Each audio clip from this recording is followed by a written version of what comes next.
बेहाय बनसाइन होआबा बे माब्लाबा फैया दा खिन्थु बेराफारसेथिं नुदों प्रमद बर'खौसो गासै दायित्व होनाय जाबसिनना होदों खिन्थु बेहाय अनजालि दैमारियासो माने बनसाइनखौ होदोंमोन नंगौ बेखौथ' दिनै जोंनि बर' हारि गासैबो बर' हारिनि लिडारफ्रा गासैबो मिथिजोबो बेयाव जों दा बुंनो थाङोब्ला जों दुखु मोनदों अनजालि आब'नि थाखायनो बे माने फास्ट ट्रेक ट्रायला माने जादों दा बुंनो थाङोब्ला जोङो डाइरेक्ट बा खेंस्लायै बुंनो थाङोब्ला अनजालि आब'निनो गोरोन्थि जादों गुबुन लिडारफ्राथ' बेबायदि लुबैयाखैमोन आरो दिनै बेबायदि फास्ट ट्रेक ट्रायला हयथ' जायामोनब्ला दिनै नाब्ला सारा बेबायदि जेलाव थानो नांनाय नङामोन बुंनो हाया खिन्थु जों जिथु बिनि मावनाय बा बिनि जिथु माने दा BPF आव जुगदान होनायखौ जों जिहेतु बुजि मोनबाय बा नुदों दा बे हिसाबै जोङो साननो हादों जे बिथाङा निस्सय एसेम्ब्लियाव माबा मोनसे जायगायावब्लाबो गेलेगोन होननानै जोङो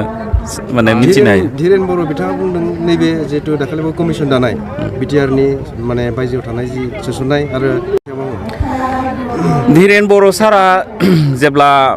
बेयो एक्सपेल खालामजादोंमोन बै समनिफ्रायनो BPF आव थांबाय नालाय निस्सय BPF जों माबा मोनसे सिङाव बिसोरहा माबा मोनसे बुजाबुजि दंमोन दा BPF जों खामानि मावनो होनना हयथ' बिथाङा खोथा होदोंमोन बिथाङा एरायनो हायियाव दिनै गाव सासे सिगनेटरिसबाबो बे BPF जों सापर्ट होनानै खामानि मावनायलाय जिहेतु BPF नि गासैबो माने लिडार्सफ्रानो दिनै BTR खौ माने एक्सेप्ट खालामाखै जिहेतु हाग्रामा महिलारानो भेलुलेस होनना बुंदों बेखाय बिथाङा थाफानो गोनां बाध्य जादों आरो बेखाय बिथांनि जिहेतु हाइ कामाननि खोथाखौ मानिनानै सोलिनांगौ नालाय बिथाङा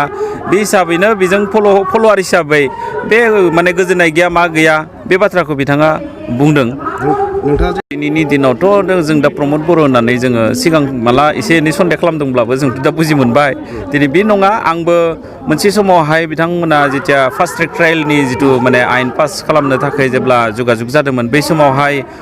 जोङो सापागुरियावहाय सिगमेट हटेलावहाय जोङो 25टा माने बे बर'नि संगठनफ्रा ज' जानायाव आंबो दंमोन दा बै समाव मोनसे कमिटि दानाय जादोंमोन बै समावथ' जेब्ला कमिटिखौ दानानै फास्ट ट्रेक ट्रायलखौ जानाङा होननानै जेब्ला गासैबो कमिटिनिफ्राय बुंनायावहाय जोंनि अनजालि आब'मोनानो माने जाथोंसै जिहेतु बे केसा थाब जायोब्ला हयथ' माने बेबायदि जेलाव थांनाय नङा बेबायदि मोनसे साननाय जादोंमोन बेखायनो बे माने फास्ट ट्रेक आयेनखौ पास खालामनानै जेब्ला आयेना स्टार्ट जाबाय बेनि उनावहाय थाबैनो बिथाङा बे आयेनाव खाजादों खिन्थु जों मिथिंजों लोगोसे माखासे माने रन्जन गुदनि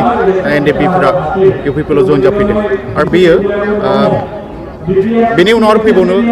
फैबावगोन नामा बिथांमोनाथ' माने फैनायनि दा लामायाव दङ आरो जायफोरा जेनेबा गोनो गोथोआव दङमोन दा मैयानिफ्राय बिथांमोना गोबाङानो जोंजों जगाजग खालामबाय थादों एक्सुवेलि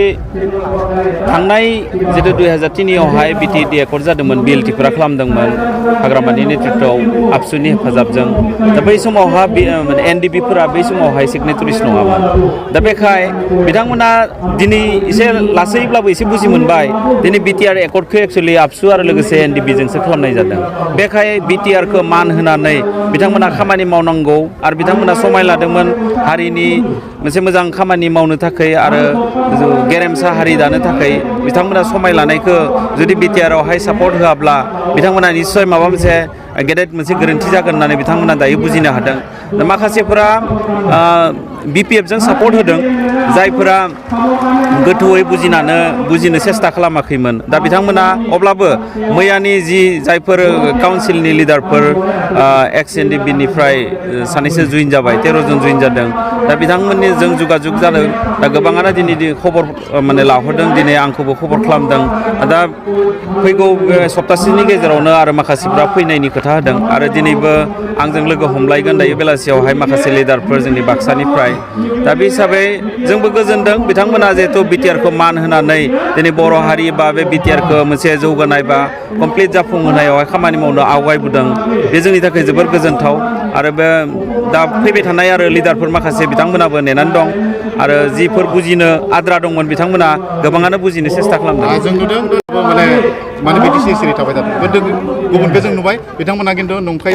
माखासे खोथाफोरखौबो फोसावदों जानो हागौ बिथाङा एक्सुवेलि बिथांजोंबो जों लोगो हमा नङा हमलायदों बिथांमोना जेब्ला जों माने UPPLआव सापर्ट होबाय BTRखौ मान होनांगौ जिहेतु सिगनेटरिसा जोंहा फाउन्डार चेयारमेन जिहेतु नाब्ला सारानु दंमोन बिथांखौ मान होनांगौ होनना जेब्ला जों रायज्लायदोंमोन बिथाङा जोंखौ बुंदों पलिटिकेलावहाय राजनितियाव आं फैथ'वा अब्लाबो नोंथांमोना थांनायखौ आङो माना खालामा आरो मावनांगौ हाबाफारिफोरखौ नोंथांमोना जायखिजाया मावलांबानो जाबाय होनना बिथाङा जोंखौ बिथोनबो होदों दा बेखाय जों बांद्राय बिथांखौ एसेबां फर्स खालामाखै आरो जायफोरा दिनै बिथांनि ग्रुपनिफ्रायनो माखासे लिडारफ्रा जइन जादों बिथांमोनखौबो बिथाङा जेबो बादा खालामहराखै बेखौथ' जों दा रायजो राजा बयबो मिथिखायो जेब्ला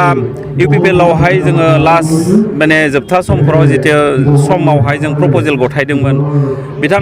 बिथाङा माने टिकेटखौ मोननो लुबैथारदोंमोन टिकेटखौ मोननायब्ला मोजां जागौमोन एसेबां मोनसे अर्गेनाइजेसन गिदिर मोनसे अर्गेनाइजेसन माखासे दिनफ्रावहाय हारिनि खामानि मावनानैबो दिनै बे मोनसे इलेक्सनावहाय